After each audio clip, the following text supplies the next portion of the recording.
फलटणचं एक प्रकरण गाजलंय खरं तर ओबीसी भगिनी ज्या आहेत डॉक्टर तिने आत्महत्या केलेली आहे आणि त्यावरून मुख्यमंत्र्यांनी जे आहे ते खासदारांना आणि तिथल्या आमदारांना माजी खासदार आणि आमदारांना क्लीन चिट दिलेले आहे।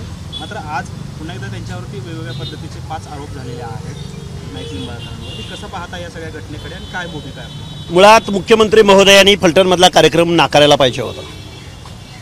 अशा एवढ्या संवेदन विषयाच्या पार्श्वभूमीवरती एकतर महाराष्ट्रामधला पालक आपल्या मुलीला एखाद्या वसतिगृहामध्ये ठेवावं की नाही ठेवावं, आपल्या मुलीला गावापासून दूरच्या शहरामध्ये शिक्षणासाठी बसनं वगैरे पाठवावं की न पाठवावं या चिंतेत आहे।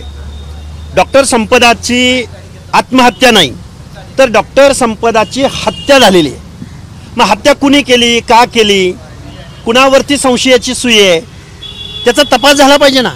तपास होण्या अगोदर तुम्ही क्लीन चिट देणं मला वाटतं हे प्रीमॅच्युअर लक्षण आहे। मुख्यमंत्री महोदय, आम्ही तुमच्याकडून खूप मोठ्या अपेक्षा बाळगून आहोत आणि तुमच्याकडून खूप मोठ्या उमेदीच्या अपेक्षा असताना तुम्ही एका माणसाला त्यांच्यावरती जर आरोप केले गेले असतील तर त्याची चौकशी व्हायला हवी होती ना।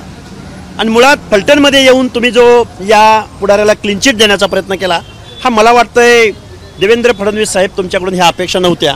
आम्ही तुमच्यावर खूप मोठा विश्वास ठेवून आहोत। तुमच्याकडून खूप मोठ्या पुढील कालावधीमध्ये तुम्ही एक चांगलं प्रगल्भ नेतृत्व करणार आहात अशी आमची उमेद आहे। आणि मग आमच्या मनामध्ये तुम्ही अशा वक्तव्यानं किंवा अशा एखाद्या माणसाला क्लीन चिट देण्यानं, कारण तो जो माजी खासदार आहे या खासदाराचा स्वराज कारखाना नावाचा एक कारखाना आहे आणि त्याच्यावरती एवढे आरोप आहेत की त्याला जर तुम्ही क्लीन चिट देत असाल तर प्रशासन त्याच्यावरती कशी त्याची चौकशी करेल, कसं त्या माणसाला बेड्या ठोकेल। आणि मुख्यमंत्री महोदय, मला वाटतंय तुम्ही मुख्यमंत्री पदावर आहात, महाराष्ट्राच्या 12-13 करोड जनतेच्या दायित्वाची जबाबदारी तुमच्यावर आहे। तुम्ही न्यायमूर्तीच्या भूमिकेत जाऊ नका ना, तुम्ही महाराष्ट्राचे मुख्यमंत्री आहात, अशा पद्धतीनं तुम्ही आमच्या मनामध्ये विश्वास निर्माण केला पाहिजे। आज महाराष्ट्रामधल्या शिकणाऱ्या मुलीच्या वडिलांच्या किंवा आईच्या मनामध्ये आपल्या लेकीला शिकवायचं की नाही ही खूप मोठी त्यांच्या मनामध्ये चिंता आहे।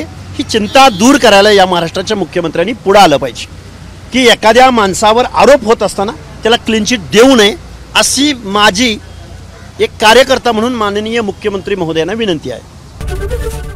एबीपी माझा, उघडा डोळे बघा नीट।